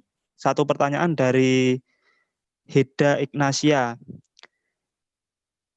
Ustadz, bagaimana pembagian tingkat tasawuf menurut Al-Ghazali? Terus dilanjutkan, mana yang harus didahulukan antara ilmu tauhid dengan ilmu tasawuf? Serta bagaimana menjelaskan integrasi antara keduanya menurut pandangan Imam Al-Ghazali? Itu dari pertanyaan di YouTube, Ustadz. Ya, ilmu tauhid dan ilmu tasawuf ya. Ilmu tasawuf di sini maksudnya adalah tazkiyatun nafas. Ya, tazkiyatun nafas. Ya. Pertama-tama ya, itu orang itu harus ngerti qawaidul aqaid. Itu beririsan tidak bisa dipisah-pisah itu. Apalagi nanti terkait dengan ilmu-ilmu yang lain juga. Orang belajar ilmu tauhid, ya, tapi sombong, tidak boleh. Maka itu bersamaan. Ya, bersamaan itu. Tetapi secara tartibul waqt, ya, tartibul waqt, ya, ilmu tauhid. Baru kemudian tazkiyatun nafs. Ya. Bisa juga itu bersamaan. Ya, bersamaan. Makanya ini kitab ini ya, atau kitab-kitab yang lain Imam Ghazali, ketika bicara akhlak itu ya bicara akidah. Ketika bicara tasawuf juga bicara akidah. Itu tidak boleh dipisah-pisah. Ya, misalnya tidak bisa-bisa. Jadi ketika seseorang belajar ilmu akidatul awam, saat itu juga dia harus belajar bagaimana supaya tidak sombong. Nah, makanya itu dipelajari dalam adab kan, adab dulu kan gitu, adab dulu ya. Ya itu secara bersamaan lah, tidak bisa dipisah-pisah antara tauhid dan tazkiyatun nafs. Ya, itu satu ilmu yang harus bisa pelajari secara bersama-sama. Ya, adab umum baru belajar adab tidak juga. Ya, itu sama. Jadi, kalau bersama itu insya Allah akan mendapatkan kesuksesan. Jadi memang ini kunci untuk sukses lah. Ya, siapa saja mau sukses dalam belajar ilmu syariah ya ini. Ya 6 tata tertib 10 tata tertib mencari kebenaran. Seperti itu ya. Tata caranya. Terus pertanyaan kedua apa tadi? Ariha tadi. Lupa tadi. Itu hubungan antara tauhid dan tasawuf sepertinya sudah dijelaskan. Oh sudah itu ya. Oke. Hubungannya itu. Ini ada yang bertanya lagi Ustaz dari Semarang. Sebentar. Mbak Zunari Hamro dari UNES. Bagaimana orang awam yang ingin belajar agama Islam tapi kesulitan mencari guru? Akhirnya banyak bermunculan video-video ceramah atau belajar tanpa guru. Iya, ya belajar ilmu syariah jangan dari video. Jangan dari YouTube, ya. Kalau belajar ilmu agama itu ya langsung mulazamah, itu yang bagus itu mulazamah. Itu konsepnya para ulama itu langsung mendatangi. Ulama-ulama dulu langsung didatangi. Ada ulama-ulama kita itu yang nggak pernah mondok, tapi alim, tapi soleh. Dengan cara apa? Mulazam. Jadi setiap hari bersama ulama itu, ya itu bisa. Ya kalau mau yang terstruktur tertib itu ya di pesantren. Baru itu di. Janganlah dari YouTube itu jangan dari YouTube, ya. Harus datang kepada gurunya. Itu caranya seperti itu. Baru kalau istilahnya hanya untuk istilahnya camilan-camilan ya. Camilan-camilan itu ya buka rekaman-rekaman. Itu camilan. Itu tambahan-tambahan ya. Tambahan-tambahan seperti itu ya. Kita harus cari yang ya tadi itu adabnya yang paling penting, adab dan orang soleh lah itu. Adabnya baik, terus dia orang soleh, sudah cukup gitu. Okay. Mencari yang seperti itu susah loh, yang beradab, yang soleh itu tidak mudah ya seperti itu. Okay. Intinya tetap harus ada murabi secara fisik ya Ustaz ya. Baru tambahannya dari YouTube gitu ya. Harus fisik dulu. Oke. Sampun Ustaz? Oke. Ini yang pertanyaan terakhir dari chat. Dari chat ini, kalau mau belajar Ihya Ulumuddin, apakah harus didahului kitab Bidayatul Hidayah? Dari ini. Oh iya, itu itu Imam Al-Haddad ya, Imam Haddad. Saya kira ulama-ulama kontemporer yang lainnya ya dari yang mempelajari Ihya itu seperti itu ya. Urutannya seperti itu. Kenapa bidayatul hidayah? Bidayatul hidayah itu wadifah yang pertama dan kedua. Menjelaskan wadifah pertama. Jadi bidayatul hidayah itu isinya apa? Larangan-larangan untuk tidak sombong, membersihkan hati. Itu kan adab. Adab. Kemudian bagaimana adab kita kepada Allah? Adab dalam ubudiyah ya. Adab sholat, adab puasa. Itu kan adab kita kepada Allah. Bagaimana adab kita kepada Allah? Nah, adab kepada Allah ini juga bagian dari ilmu tauhid. Itu tauhid, itu sudah tauhid. Adab kepada Allah. Itu dijelaskan juga dalam bidayatul hidayah. Kemudian niat mencari ilmu. Tujuannya apa? Kamu mencari ilmu. Jangan cari pengaruh. Jangan cari pengikut. Jangan cari lawan debat.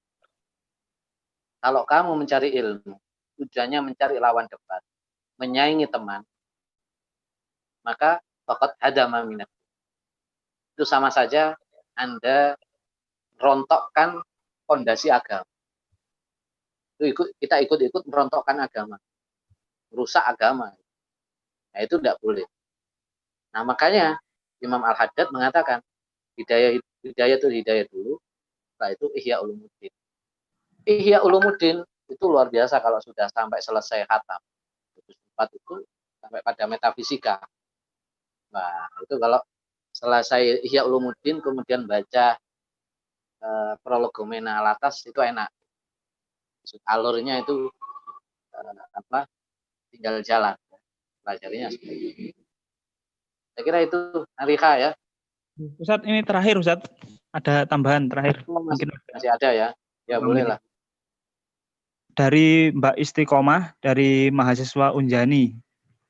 Ini tanya ini Ustadz. Dalam perspektif tasawuf, apakah hanya dinul Islam satu-satunya jalan keselamatan atau semua agama sama-sama mempunyai jalan keselamatan, jalan kebenaran? Nah, ini Ustadz, ini penting untuk jelaskan ini. Ya, itu bukan hanya dari perspektif tasawuf ya. Itu dari perspektif pandangan Islam ya. Inna dina indallahi al-Islam. Ya. Sesungguhnya agama yang diridhoi oleh Allah itu al-Islam, hanya agama Islam. Wa may yabtaghi ghairal islami dinan, barang siapa yang mencari agama selain agama Islam, fala yuqbal minhu, maka dia tidak diterima. Oleh Allah enggak diterima, tidak sah. Agama yang paling sah ya agama Islam. Ya. Jadi bukan hanya perspektif tasawuf. Ya. Perspektif Islam gitu. Perspektif Islam seperti itu. Ya. Apalagi perspektif tasawuf itu lebih sempit lagi, makin rigid lagi dalam tentang keselamatan itu. Orang selamat itu harus tazkiyatun nafs, harus ini orang Islam. Nah, orang non Islam tazkiyatun nafs enggak diterima. Kita bicara tazkiyatun nafs, taubat, ikhlas, istiqomah, itu konteksnya bagi muslim. Yang non muslim tidak, karena wala yukbal itu sudah enggak diterima. Ya, enggak diterima. Tasawuf tidak pernah mengajarkan pluralisme. Tasawuf justru adalah mengajarkan tauhid. Ya, kalau kita baca Ihya juz 4 itu jilid 4 bab tauhid wa tawakkul ya, wah luar biasa. Itu tauhid paling tinggi. Mengesahkan Allah dengan seesa-esanya itu bagaimana? Nah, ikhlas kemudian tidak riya itu kan pengamalan dari tauhid, mengesahkan Allah. Makanya orang yang riya itu kan disebut syirik, tapi syirik asghar. Wallahu a'lam bishawab. Saya kira itu ya Mas Arika. Kalau ada pertanyaan, masih ada pertanyaan mungkin dicatat saja. Ya, lewat chat nanti, lewat dikirim ke saya lah. Ya. Antum kirim ke saya ya.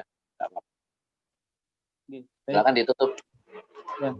Mohon maaf teman-teman yang masih ada pertanyaan, karena ini mungkin waktunya Ustadz Khalili ya di daerah Pasuruan sudah mendekati azan asar, jadi kita selesaikan di sini. Nanti saya catat pertanyaannya dan mungkin bisa nanti disinggung pada pertemuan berikutnya. Jadi tadi nanti kita lanjutkan pembahasan tentang kuliah Imam Al-Ghazali ini pada sesi-sesi Ustadz Khalili berikutnya, yang mana tadi sudah didasari terkait dengan bagaimana kitab Ihya Ulumuddin sebagai karangan terbesar Imam Al-Ghazali ini. Selanjutnya teman-teman, untuk minggu depan jangan lupa hari Ahad juga jamnya sama, kita akan bertemu dengan Dr. Ahmad Rofi'i Dimyati. Kita membahas tentang filsafat Islam, yaitu tentang nomenklatur filsafat Islam untuk minggu depan di hari dan jam yang sama insya Allah. Untuk itu kami menyampaikan dari INPAS, terima kasih atas kehadiran teman-teman semuanya dan mohon maaf apabila banyak kesalahan, ada hal-hal yang kurang berkenan dalam memandu kuliah pada siang hari ini. Mudah-mudahan kita bisa istiqomah dan bertemu di kajian pemikiran Islam INPAS pada tema-tema berikutnya, dan kita bisa menyelesaikan kajian kuliah pemikiran Islam ini sampai dengan 9 tema istiqomah.